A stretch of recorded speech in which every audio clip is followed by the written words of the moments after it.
when you work in games, people can make fun, quick things in just a weekend.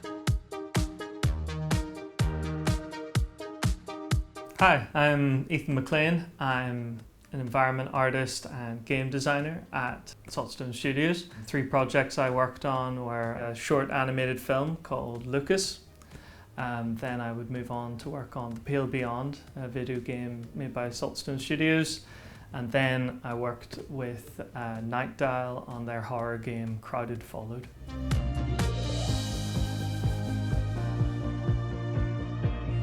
An environment artist isn't, doing stuff that's good for the environment. It's actually like if you've ever seen backgrounds painted, I have to make the buildings, the trees, the icebergs, everything that the scene's gonna happen within.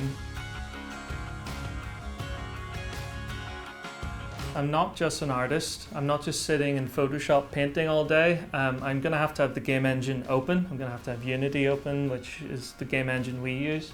And then I'm like dragging stuff around, piecing sets together out of chairs, benches, tables, and all this stuff. It's a lot more technical there. Sometimes I have to make a particle system, which is like generating animation thing where now rain's coming from the sky. I might have to work on that for a bit, but that's nice because it makes the picture come alive, so it's not just a blank screen, something with steam coming out of vents. I even did flies around bins in our game recently. Because I grab things that not just have been made by me, but by other people, I do have to be quite close with every single member of the team.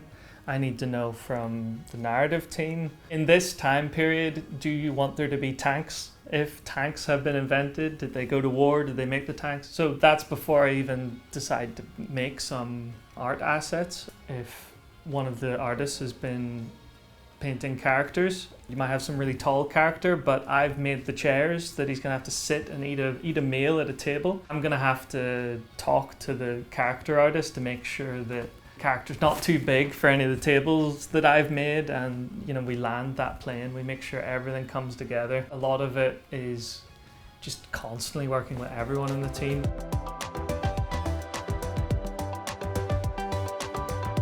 The best skill is definitely the ability to learn new things. When you work in games, a lot of stuff you'll be doing for the first time. People can't just tell you exactly how it's going to go. Sometimes you try a thing, it isn't as easy as you thought. So if you're willing to learn and look up, why isn't that working? Why aren't I getting the results I wanted? Proper communication with other people. You got to talk intention, motions, and of course, being able to draw.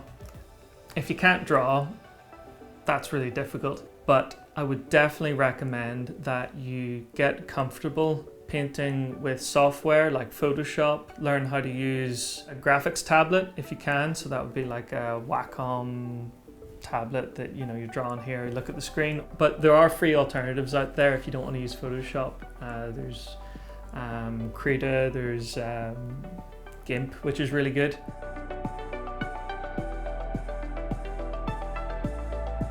I definitely recommend people check out the YouTube channel FZD School, which has loads of videos on concept art for video games, film, but he's going to be working in real time in Photoshop, and you're going to watch how things come together and why they're working when you blink suddenly. Very helpful, absolutely.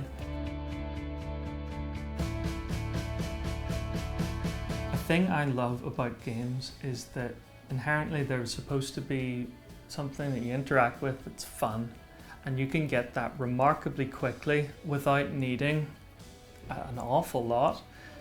You might find that if you go to a game jam or something, which are these events where you make a game in a weekend, that you're just reminded that people can make fun, quick things in just a weekend. There's no barrier. It's just start today, see what happens, and then the next time you start, you'll have learned so much just from trying to make something.